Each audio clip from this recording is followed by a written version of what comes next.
In the crucible of World War II, Germany's most brilliant scientists raced to create an arsenal of terrifying new weapons of mass destruction. A stealth-like transatlantic spacecraft called the Silver Bird.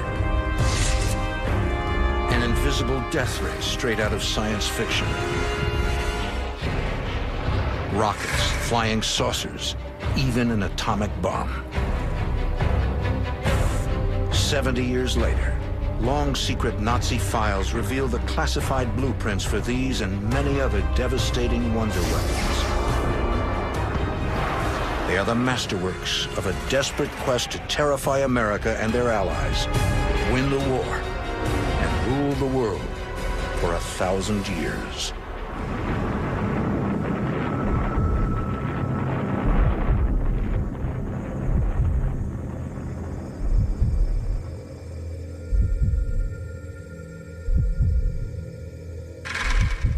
April 1945. The war against Germany is at an end, and the Third Reich emerges victorious. Hitler's flight to New York is escorted by supersonic jets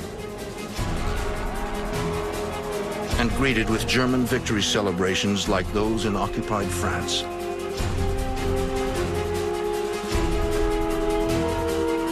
State ceremonies are staged theatrically to heighten the historic moment. A Nazi salute from the Statue of Liberty. New York is in ruins, with only just enough left standing for a victory parade to Wall Street.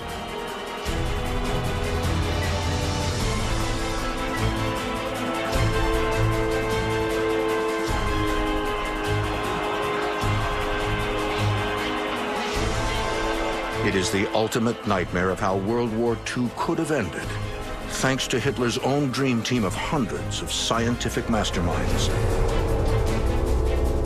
Rocket science superstar Wernher von Braun.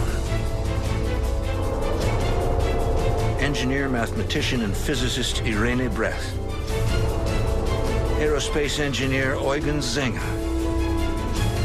Even a Nobel Prize-winning nuclear physicist Werner Heisenberg. Through the 20s and 30s, the Germans technologically were very, very interested in rocket development, science development.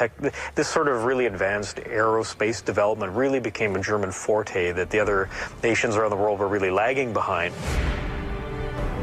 From this now defunct, top-secret, high-tech German complex, thousands of brilliant engineers, physicists, chemists, and their staff are generously funded from the Nazi treasury. Provided with the most modern laboratories in Europe, and ordered to develop the deadliest armaments the world has never seen. The delta-winged Lippisch P-13. A vertical takeoff rotor-winged warplane half a century ahead of its time. A flying aircraft carrier. And the Silbervogel, the Silver Bird. A supersonic suborbital spacecraft capable of bringing the Blitz to Broadway.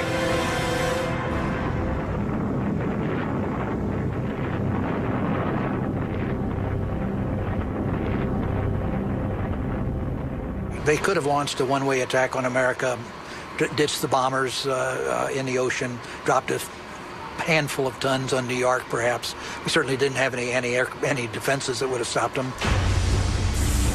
Silver Bird never leaves the drawing board, but today, questions still remain. How did German scientists leap so far ahead of their enemies? What's the science behind these machines?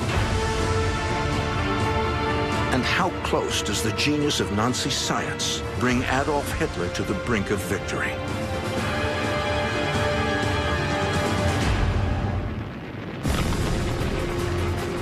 In the early stages of World War II, Hitler's blitzkrieg races across a helpless Europe.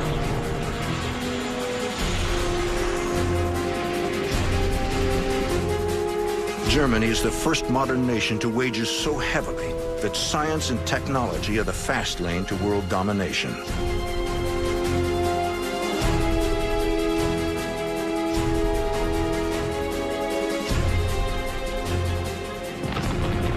Hitler probably was very significantly influenced and impacted by dramatic, weapon systems. The Germans tend to have a philosophy of quality over quantity, and they felt that the superior quality would turn the tide.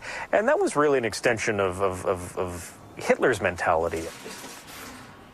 Hitler uses science to conceive, test, and in some cases deploy a fascinating and frightening series of firsts. From highly advanced long-range ballistic missiles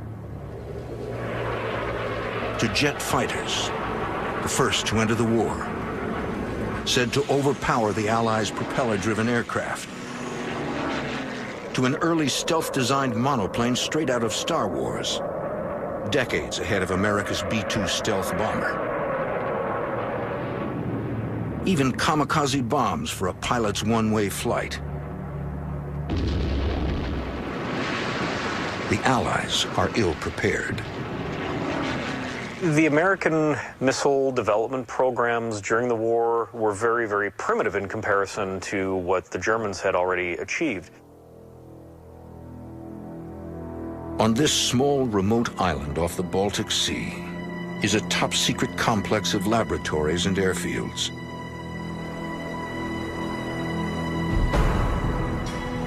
Here, Nazi scientists trial the world's first cruise missile. Just one of the wonder weapons in development at the Baltic Super Lab. The sleepy seaside town of Peenemünde is the location the Nazis choose for their most secret science. It will become the birthplace of the jet age and the space age. The cradle of the wonder weapons. The Peenemünde location was kind of ideal because it was a really remote part of Germany. You're close to the Baltic Ocean that you could launch rockets into, and you wouldn't have necessarily the problem with somebody, stealing the technology and getting out to the west. The existence of Peenemunde's satellite town is a strictly controlled state secret, complete with futuristic apartment blocks for the scientific elite. But it's also a concentration camp for the expendable prisoners who live, work, and die here as slaves. When they are too weak to continue, they are murdered, lest anyone reveal Hitler's scientific secrets. Peenemunde's scientists are not slaves, but their welfare and that of their families hinges on cooperating with the Nazis. Private trains carry engineers and physicists to the self-contained metropolis of metalwork power plants and proving grounds. Peenemunde becomes the Nazis' Los Alamos and their Cape Canaveral.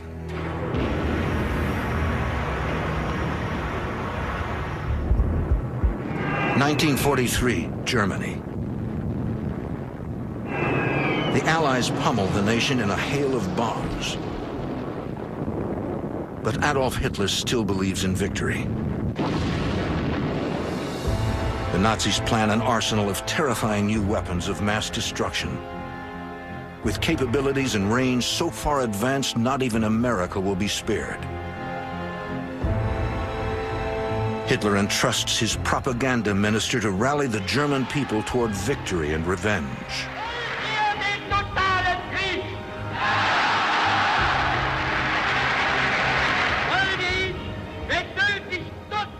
Joseph Goebbels coins these terms, Vengeance 1 and Vengeance 2.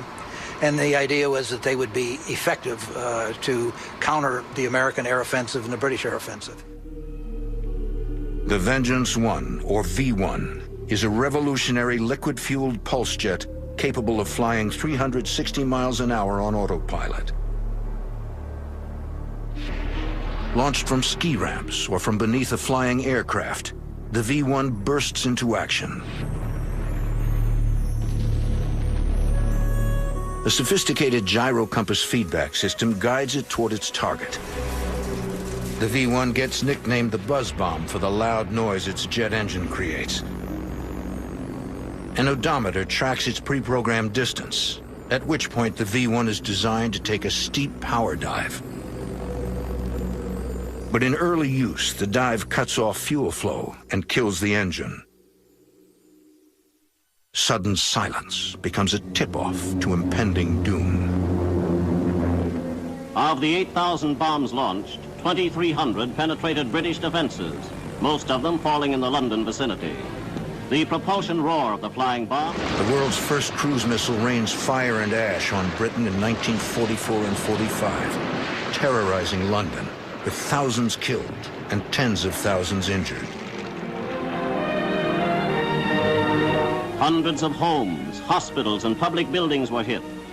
They fell in crowded streets during rush traffic hours. But new deep shelters built for this emergency were put to use and saved the lives of thousands of people. Only one life was lost for every 3 bombs launched. Few of the robot bombs resulted in fire, but the great concussive blasts of Vengeance Weapon No. 1 exceeded anything London had experienced. Part technological masterpiece, part military triumph. Hitler's secret science is paying off. But there's one big problem with the Big Bang: accuracy.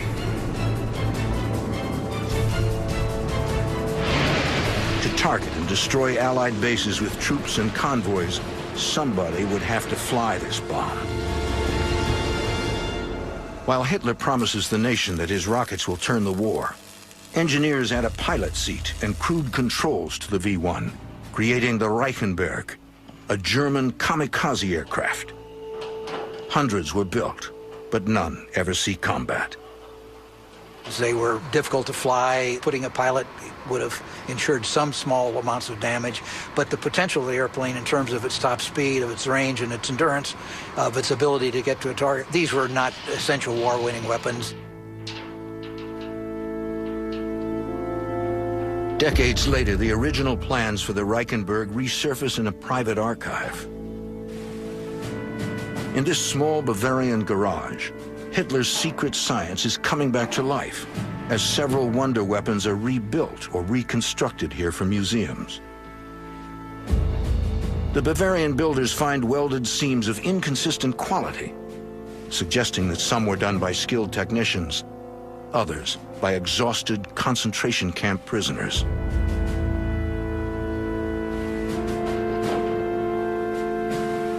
This restored relic is still capable of flight. All it lacks is the volunteer to fly it.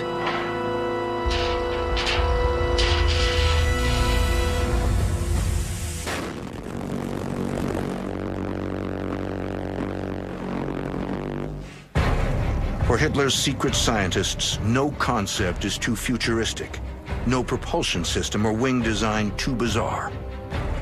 Some will fly, some will fail. Many live on in the war zones of the 21st century.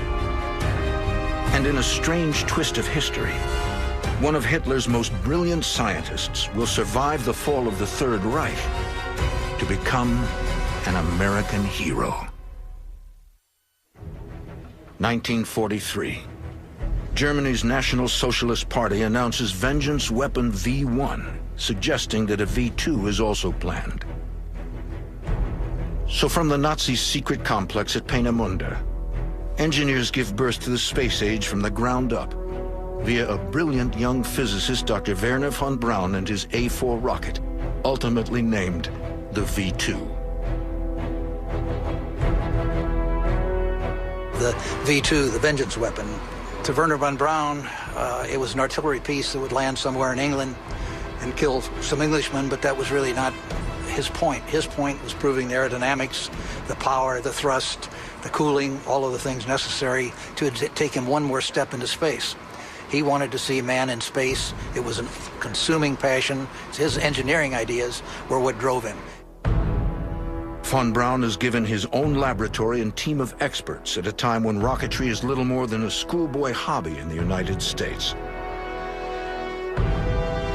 Ultimately, he creates the world's first long-range ballistic missile, the unstoppable V2 retaliation rocket. In September of that same year, 1944, the Germans also began their firings of the vastly superior V2, which was powered by a real liquid fuel engine. Military rockets in a rudimentary form had been used for centuries, but their propulsion was by the use of gunpowder. In this new era, it was the Germans who realized that the liquid fuel rocket could be put to military use, that it could be given impressive range and great destructive power. The German focus on advanced technology completely changes the capabilities of science and warfare. They not only took a toll of more than 9,000 casualties, they also had a devastating psychological effect. For unlike the buzz bomb, the V-2 fell without warning. It had a speed of 3,300 miles per hour, and it could not be intercepted by fighter aircraft or brought down by anti-aircraft artillery. According to Boyne, von Braun's focus was more on the science than winning the war. All that mattered to him was solving the aerodynamic problems, the problems of control, the problems of burn, all of the things that are inherent in a ballistic missile, not as a weapon, but as a means to get into space. But defiance of the Führer is not an option for any German scientist.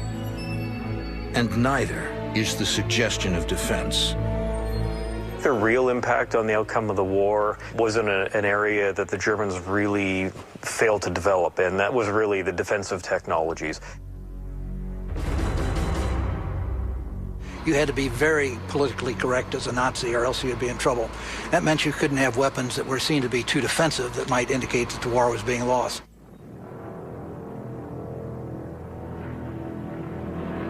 But the truth for Germany was that the war was being lost. 1944, U.S. warplanes attack a Nazi convoy of trucks carrying the one wonder weapon that might have made a difference had it ever been deployed.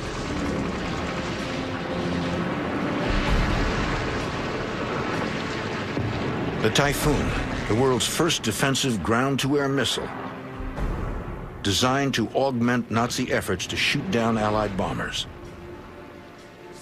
The one thing that Germany could have done by 1943, if they had properly concentrated their resources, was to concentrate not on a V-2 to hit Great Britain, but on a series of anti-aircraft missiles to knock down any bomber that comes over it. So they could have created an effective integrated air defense system.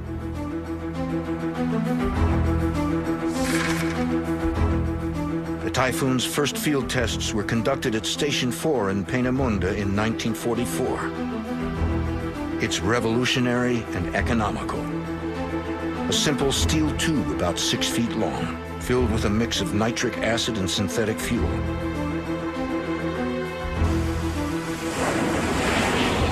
Able to travel over 6 miles in just 14 seconds.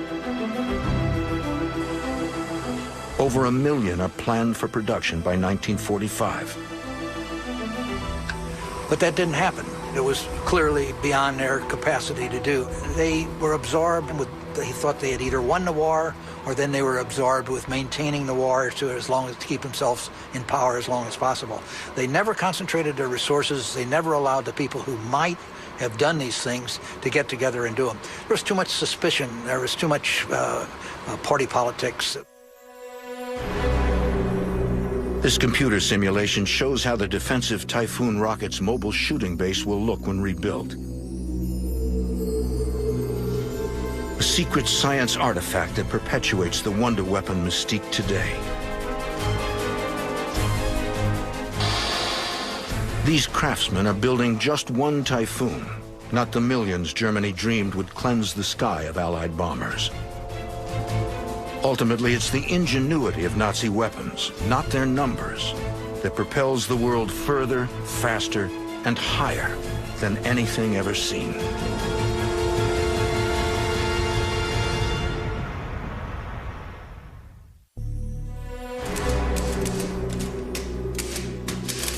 Nazi secret files reveal war machines so futuristic that it's hard to believe they were spawned in our grandparents' time.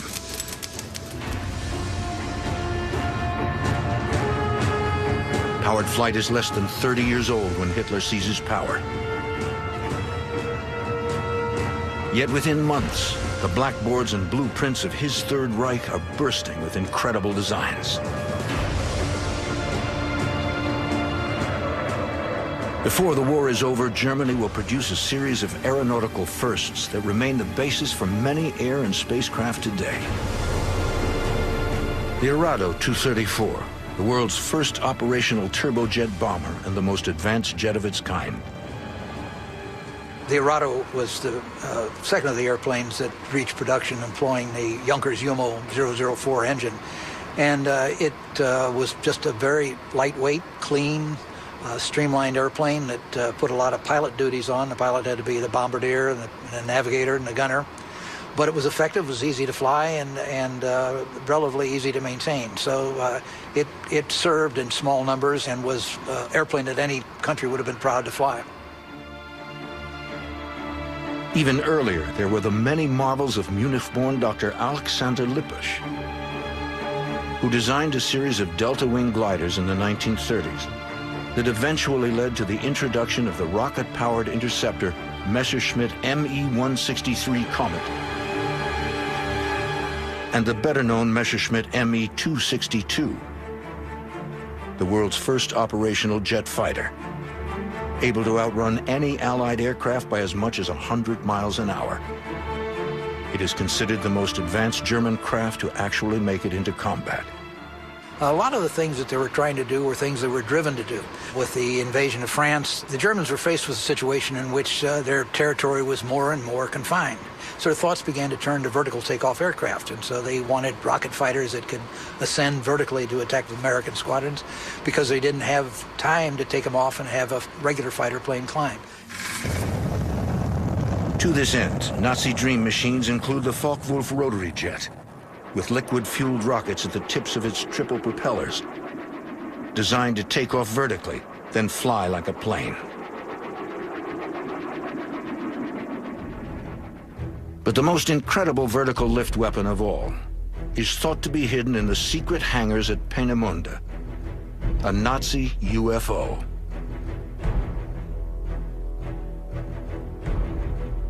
An article in German news magazine Der Spiegel later reveals the secret invention Rudolf Schriever plans for the SS from neighboring Czechoslovakia. The piloted Schriever Flugkreisel, nearly 50 feet in diameter, with 3 impulse jets on a rotor inside a circular fuselage. This UFO was never built.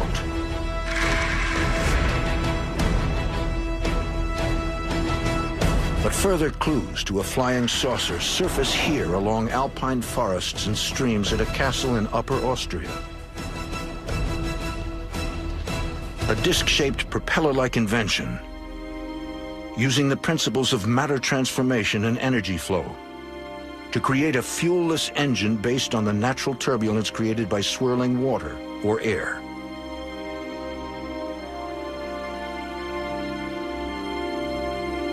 Jörg Schauberger says that his grandfather's concept for a totally new propulsion system turned rumors of a UFO into reality.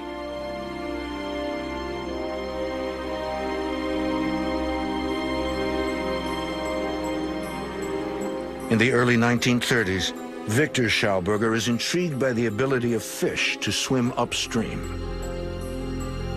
Inspired by this natural phenomenon, he devises a silent, vacuum-powered engine to generate thrust without combustion. A revolutionary unit for airplanes to be pulled rather than pushed forward. He calls it the Repulsin. The Repulsin, or Repulsine in German, was meant to be some kind of reaction chamber where some transmutations would take place with the molecules that are sucked into this chamber. Even today, the Austrian would be ahead of his time. In World War II, his invention is right on course with Hitler's quest for wonder weapons. Against his will, Victor Schauberger is forced into the very heart of Nazi science, working inside a weapons lab staffed by slave labor.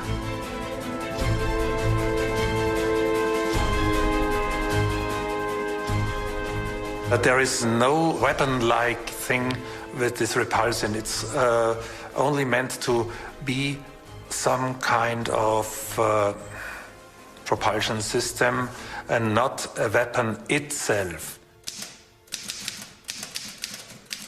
But elsewhere, deadly innovation is in full swing. Among the top-secret correspondence between Nazi officials and German Air Force Colonel Schroeder Stranz, there's a clue about a wonder weapon that's rumored to have the power to kill, heal, and even help find oil. The colonel repeatedly offers his ambitious proposal to the armed forces. In the last desperate days of the Third Reich, the SS decides to support the project. His brainchild is the stuff of science fiction. A wonder weapon that can pierce the thickest armor or send enemy planes crashing down from the sky. A test is to be conducted at a secret location. Crates are unloaded at night so no one will be alerted to the classified operation. The crates contain valuable metals and a Geiger counter to measure radiation. Dawn, March 1944. The colonel takes off for the test area. If the weapon works, he'll receive unlimited financial support. Colonel Schroeder Stranz is the only man who knows the exact details of the tests to be run. A quarry in the middle of the forest in the Harz Mountains.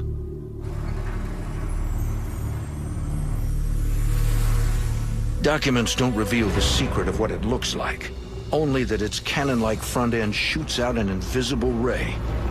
Colonel Schroeder Stranz has invented an X-ray beam. Using the technical knowledge available at the time, it might have looked like this. Despite shortages caused by the war, Nazi scientists still have access to valuable metals and measuring instruments, which were by now extremely rare.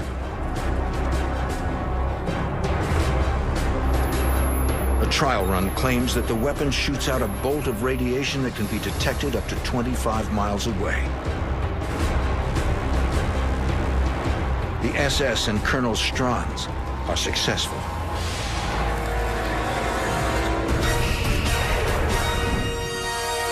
But then, mysteriously, the file is closed. The special unit is disbanded in October 1944 with no explanation to be found to this day.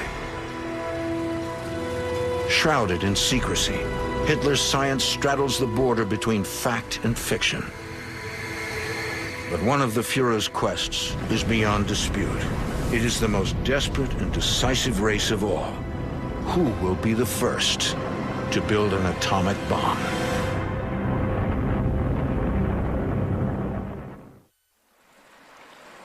(1943). As scientists continue their work at the secret city on the Baltic, the tide of war continues to turn against the Third Reich. In the east, the German army is turned back at Stalingrad. Hitler's invasion of Russia collapses into panic, slaughter, and retreat. And in the west, British pilots record the first aerial images of the Peenemünde factories and rocket launching buildings. British bombers pound the complex, targeting the dormitories where Hitler's scientists and engineers live. Hundreds are killed. To a certain extent, Peenemünde never totally recovered. They lost a lot of key personnel, scientists, research equipment. Peenemunde's production is moved underground to mountain fortresses and remote mines safe from Allied blockbusters.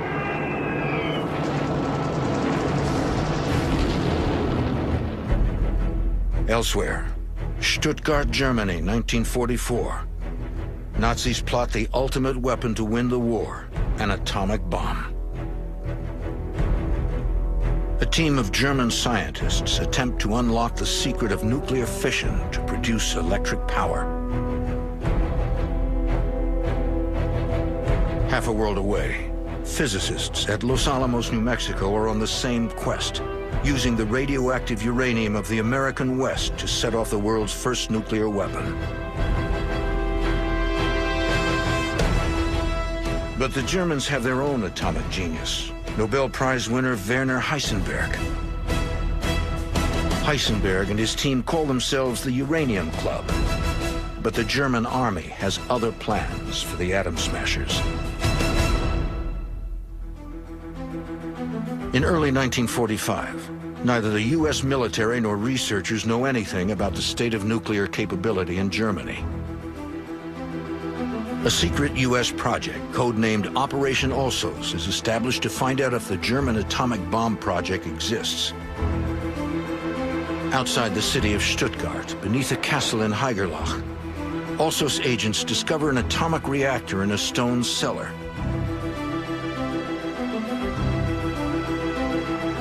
And uranium cubes hidden in a field nearby. They take the evidence back to the United States for further investigation.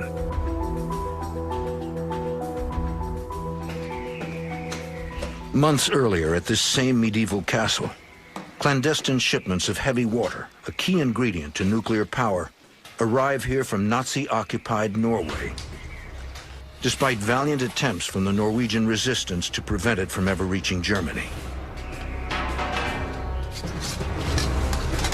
A secret code reveals the amount of deuterium inside each transferred barrel. Deuterium, an isotope of hydrogen, makes water about 10% heavier. The Nazis plan to combine this shipment of heavy water with the cubes of uranium to begin the nuclear age.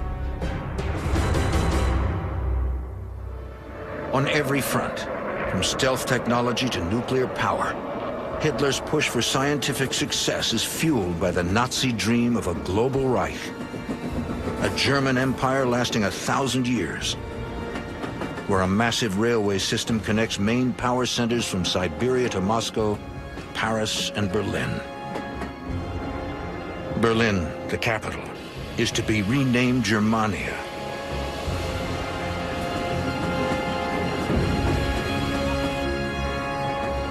The dominant high-tech centerpiece of a new world order.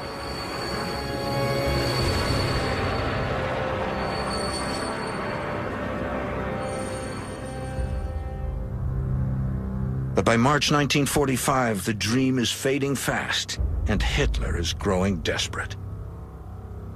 With Allied forces closing in on Germany, only a wonder weapon can save the Third Reich. But at the Trinity site in the New Mexico desert, it's America who proves the power of the atomic bomb.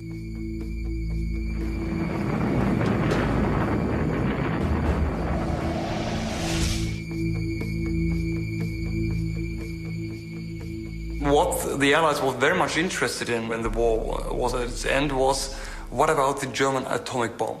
How far did they come? This was the final question. And so they decided to put the 10 leading atomic scientists together in Farm Hall near Cambridge. And there in Farm Hall they were bugged. And the outcome was that obviously the Germans first had no atomic bomb, and second had also, in the end, not a clue about the function of the atomic bomb. But what about the Nazi wonder weapons that did come to pass? And where do they live on today?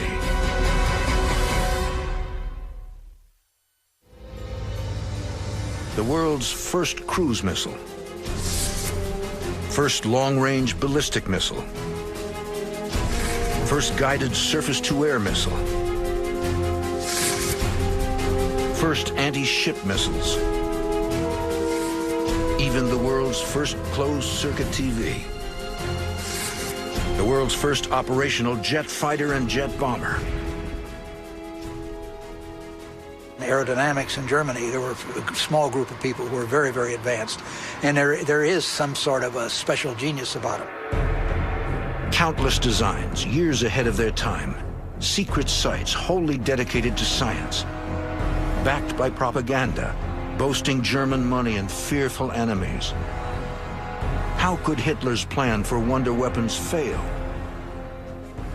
In Germany, virtually everything was a secret. So any science was a secret. It hurt the Germans more than it hurt us. They also had a very, very confining security system. And so there was not the cross-feed that you get in a good scientific community. You had enthusiasts building dreams, but without adequate resources. You had people making decisions about resources who had no idea about the projects. And at the top, you had Hitler making the final decisions on many things upon which he had only partial information. Such controlled secrecy slowed wartime production to a devastating degree. The Germans ultimately produced about 1,300 Me-262s, of which they got 300 in combat. And at the time, we were putting 1,000 bombers and 1,000 fighters over Germany in a day. The Third Reich nurtures hundreds of deadly inventions. But to roll them out and win the war, they'd have to prioritize a mere handful of wonder weapons and mass-produce these by the thousands. Thankfully, they lacked the production methods, materials, and the management required. Had Germany focused on defense, more strategically chosen her ammunition, and greatly increased production of these specific weapons, the outcome of the war might have been very different. That would have made invasion in 1944 very difficult, probably problematic. It made probably an invasion put off until 1945, and it's even conceivable that the war might have ended with the first atomic bomb being dropped on Germany instead of upon Japan. But that didn't happen.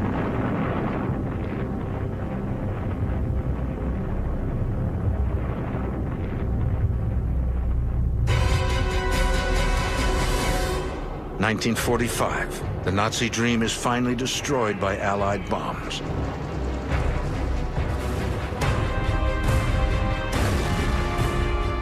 Hitler and his adjutant Himmler commit suicide. At the Nuremberg trials, the Nazis face their own death sentence.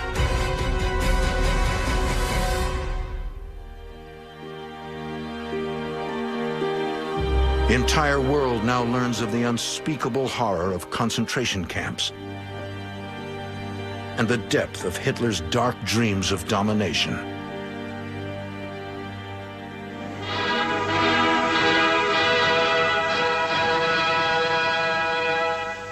Dreams that would reach far beyond Europe.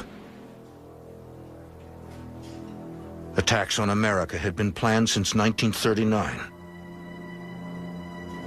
In this inventive German newsreel, the Nazis focus abundant long-range air power on the United States as part of the planned America Bomber Project.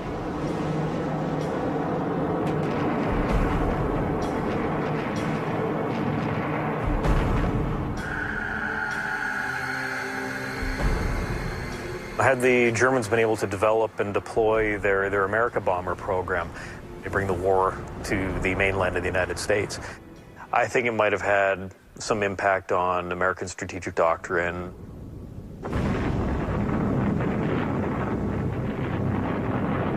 Especially if these bombings had been nuclear.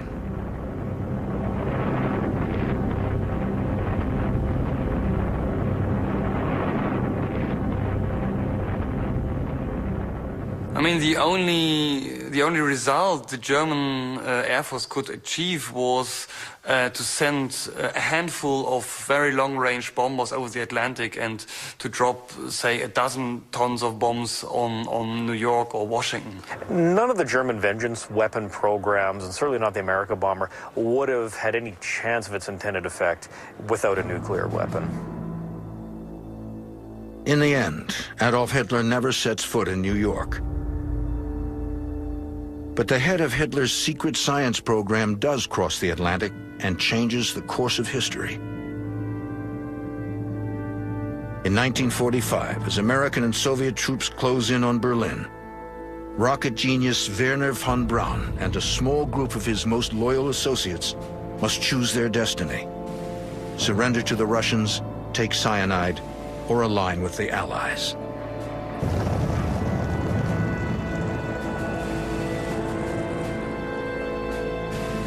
They choose America, and von Braun immediately is put in charge of the nation's infant missile program.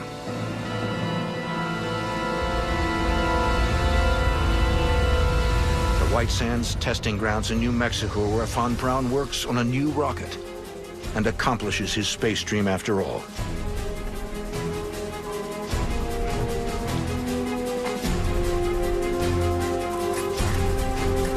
Escaping from the dark shadows of Peenemünde, the creator of the deadly V-2 spends the rest of his life in loyal service to his new country. Thanks to von Braun, America wins the space race and puts a man on the moon. Yes, we see it. We see it. Here it is. Okay, engine stop. Houston, Tranquility Base here. The Eagle has landed. Roger, Tranquility. We copy you on the ground. You got a bunch of guys about to turn blue. We're breathing again. Thanks a lot. That is probably the principal achievement of the Peenemünde mines. Wernher von Braun is undoubtedly the most significant American rocket engineer of the century. Many would say he's the most significant rocket engineer of the world. So with the German scientists and knowledge that was brought back to the United States in the 1940s and early 1950s, you can make a very strong case, and nobody really disputes it, but there's almost a direct line from Peenemünde to the moon through Wernher von Braun. Yet rockets aren't the only descendants of Hitler's secret science. In the 1950s, after decoding thousands of captured Nazi files, the United States Air Force performs classified flight tests of airframes that bear an eerie resemblance to the incredible dream machines on the runways and drawing boards of Peenemünde. The flying wing can carry a larger load faster, farther, and with greater economy than conventional airplanes of similar size and power. Few men indeed can see the flying wing in operation without saying, the plane of tomorrow is flying today. Had it been in peacetime, perhaps if the war had not come on and they made the same effort, you would have seen German jet airliners before you would have seen British jet airliners. Piloted futuristic deadly space shuttle named Silverbird, designed by German engineers Senge and Brett, is never built. But today's space shuttle and almost all modern rocket engines still use principles of its design.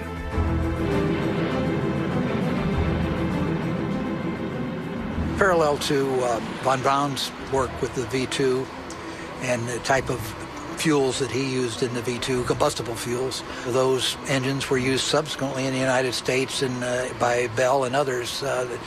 Ultimately, the much more sophisticated variations of them would even appear, for example, in the X-15. To this day, the rocket-powered high-altitude X-15 still holds the world record for the fastest speed ever reached by a piloted aircraft, taking mankind to the edge of outer space with every flight.